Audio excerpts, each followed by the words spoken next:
Hello बच्चों, MSW के digital platform पे आपका स्वागत है। क्वेश्चन की एक सीरीज में अगला क्वेश्चन अपने पास है। A juggler throws ball into air. He throws one whenever the previous one is at highest point. Previous one is at highest point.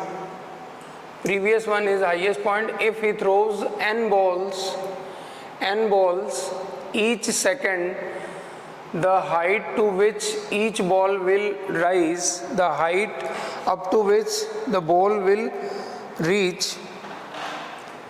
देखिए इस सवाल में क्या करना है, जगलर क्या कर रहा है, कुछ गेंद अपने हाथ में रखा है, गेंद को फेंकता है। एक गेंद जब वो मैक्सिमम पॉइंट पे पहुंच जाती है, हाईएस्ट पॉइंट पे पहुंचती है, तो दूसरी गेंद को क्या करता है, वो थ्रो करता है। इस तरीके से वो n बॉल्स को क्या कर रहा है, थ्रो कर रहा है।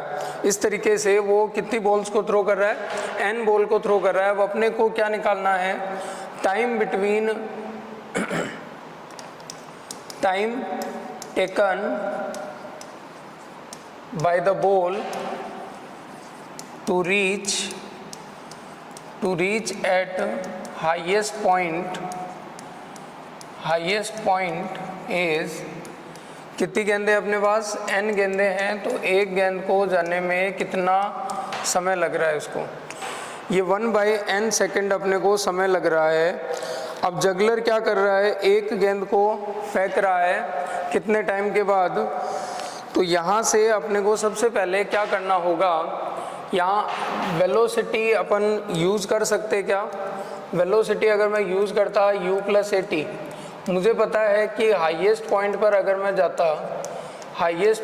अगर मैं जाता हूँ तो वेलोसिटी का वर्टिकल कंपोनेंट क्या हो जाता, 0। तो इसको 0 रखेंगे, ये u-gt हो जाएगा। यहाँ से t का मान अपन क्या रखेंगे, 1/n यूज़ करेंगे।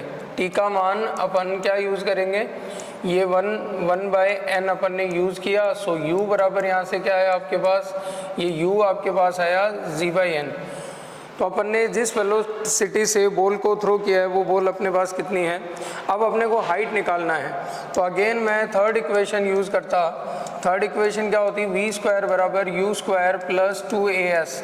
और इस तरीके की मोशन में अगर यूज़ करी जाएगी, u² माइनस 2gh, h क्या हो गई, हाईएस्ट पॉइंट की हाइट हो गई।